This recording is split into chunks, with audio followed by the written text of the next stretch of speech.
अब हम इस साल की सबसे लंबी रात और इस साल के सबसे छोटे दिन का एक छोटा सा विश्लेषण करेंगे। आज पृथ्वी के उत्तरी गोलार्ध यानी नॉर्दर्न हेमिस्फेयर वाले देशों में इस साल का सबसे छोटा दिन रहा। यहां छोटे दिन से अर्थ है कि सूर्य की किरणें पृथ्वी के इस हिस्से पर सबसे कम समय के लिए पड़ी, यानी आज का दिन बहुत छोटा रहा और रात सबसे लंबी रहेगी। विज्ञान की भाषा में इस एस्ट्रोनॉमिकल इवेंट को विंटर सॉल्स्टिस कहा जाता है। यह घटना हर साल होती है, यानी हर वर्ष पृथ्वी के उत्तरी और दक्षिणी गोलार्ध पर सबसे बड़ा और सबसे छोटा दिन होता है। लेकिन आप सोच रहे होंगे कि ऐसा होता क्यों है, तो पृथ्वी से जुड़ी इस अनोखी घटना को आज हम बहुत ही सरल शब्दों में आपको समझाने की कोशिश करेंगे। इसलिए आज आपको यह खबर पूरे परिवार के साथ, खासतौर पर अपने बच्चों के साथ जरूर देखनी चाहिए। सबसे पहले आप इक्वेटर यानी भूमध्य रेखा को समझिए। यह एक काल्पनिक रेखा होती है जो पृथ्वी के उत्तरी और दक्षिणी गोलार्ध को विभाजित करती है। इस रेखा के नीचे वाला हिस्सा दक्षिणी गोलार्ध होता है और ऊपर वाला उत्तरी गोलार्ध, यानी पृथ्वी दो हिस्सों में बंट गई, यानी यह पृथ्वी को दो हिस्सों में बांट देती है। सूर्य का चक्कर लगाते समय पृथ्वी के अलग अलग हिस्सों में उसकी किरणें पड़ती हैं। ऐसा होने पर ही किसी एक हिस्से पर सूर्य उदय होता है और जब सूर्य की किरणें उस हिस्से पर नहीं पड़ती तो वहां रात हो जाती है। यानी दिन और रात का विज्ञान यही है, यही दिन और रात का चक्र है। अब हम यहां आपको यह बताते हैं कि इस प्रक्रिया में दिन छोटे और रातें लंबी कैसे हो जाती हैं। असल में हमारी पृथ्वी सीधी नहीं है, मतलब इसके घूमने का जो अक्ष है वो सीधा नहीं है। पृथ्वी 23.5 डिग्री के कोण पर झुकी हुई है। इस कोण पर जब सूर्य पृथ्वी के उत्तरी गोलार्ध में मौजूद होकर मकर रेखा में होता है तो पृथ्वी के इस हिस्से पर सूर्य की किरणें ज्यादा देर के लिए नहीं पड़ती।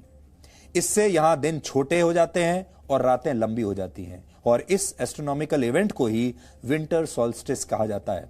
हर वर्ष 20 से 23 दिसंबर के बीच यह घटना देखी जाती है। 20 से 23 दिसंबर।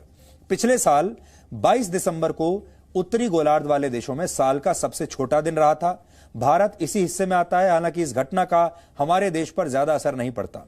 हमारे यहां इस दिन केवल 1 से 2 मिनट का अंतर होता है, यानी जो दिन छोटा होता है 1 से 2 मिनट के बीच ही छोटा होता है। लेकिन जो देश नॉर्थ पोल के करीब हैं वहां इसका सबसे ज्यादा असर दिखता है। रशिया के सेंट पीटर्सबर्ग में सुबह 10 बजे सूर्य दिखाई दिया और 3:53 पर सूर्य अस्त भी हो गया, यानी वहां आज का दिन 6 घंटे से भी छोटा रहा। इसी तरह अमेरिका के अलास्का राज्य में 4 घंटे से भी छोटा दिन रहा। भारत की बात करें तो दिल्ली में आज सुबह 7:10 पर सूर्य उदय हुआ और शाम 5:29 पर सूर्य अस्त हो गया। हालांकि ऐसा नहीं है कि पृथ्वी पर सभी देशों में यह स्थिति एक जैसी होती है। उत्तरी गोलार्ध वाले देश में जहां आज साल का सबसे छोटा दिन है, वो दक्षिणी गोलार्ध वाले देशों में आज साल का सबसे बड़ा दिन है। इन देशों में ऑस्ट्रेलिया, न्यूजीलैंड और साउथ अफ्रीका जैसे देश शामिल हैं। इसका मतलब यह है कि सूर्य का चक्कर लगाते हुए पृथ्वी के जिस हिस्से पर सूर्य की किरणें कम पड़ती हैं वहां सर्दियों का मौसम शुरू हो जाता है, और जहां सूर्य की किरणें ज्यादा पड़ती हैं वहां गर्मियां शुरू हो जाती हैं, और यह प्रक्रिया इसी तरह चलती रहती है। आपको अगर याद हो तो आपने स्कूल में भी इसे पढ़ा होगा। हमें उम्मीद है कि आप छोटे दिन और लंबी रातों का विज्ञान समझ गए होंगे। इसलिए अब हम आपको आज के दूसरे सबसे बड़े एस्ट्रोनॉमिकल इवेंट के बारे में बताएंगे। वो क्या है, अब देखिए। सौर मंडल के दो बड़े ग्रह बृहस्पति और शनि यानी जुपिटर और सैटर्न एक दूसरे के बेहद नजदीक आ गए हैं, और इसे विज्ञान की भाषा में द ग्रेट कंजंक्शन कहा जाता है। द ग्रेट कंजंक्शन कहा जाता है इसे। यह संयोग तब बनता है जब दो ग्रह एक दूसरे के बेहद करीब आते हैं, और कुछ ऐसा ही अभी अंतरिक्ष में घट रहा है।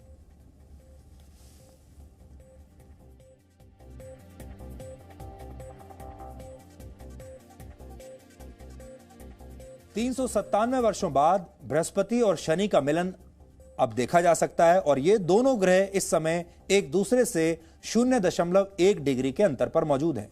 अमेरिका की अंतरिक्ष एजेंसी नासा के मुताबिक इन दोनों ग्रहों का ऐसा मिलन इससे पहले वर्ष 1623 में देखा गया था।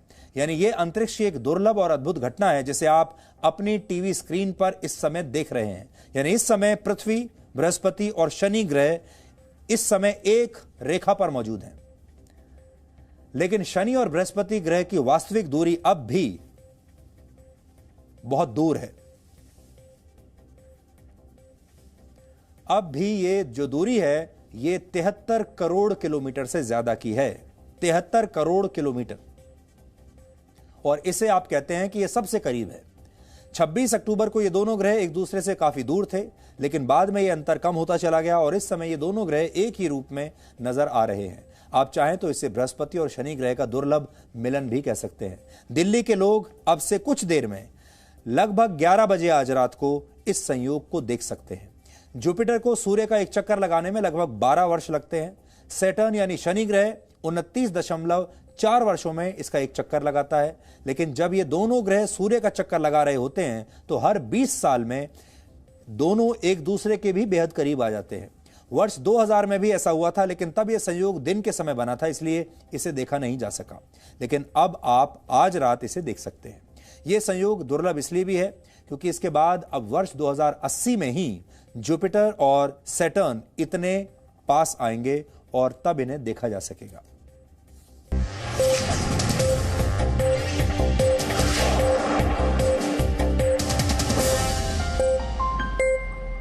Presenting B News app, available on Google Play and App Store. Download it now.